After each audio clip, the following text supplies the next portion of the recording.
Here I have iPhone 13 mini, and today I'm going to show you how to link or unlink Siri to the power button on this device. So to do this, firstly you have to open settings, then go to the Siri and search section, and here you have pressed side button for Siri.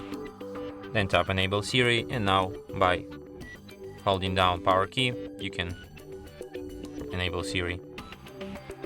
And the same way you can disable this feature, and now it won't work anymore. And that's it.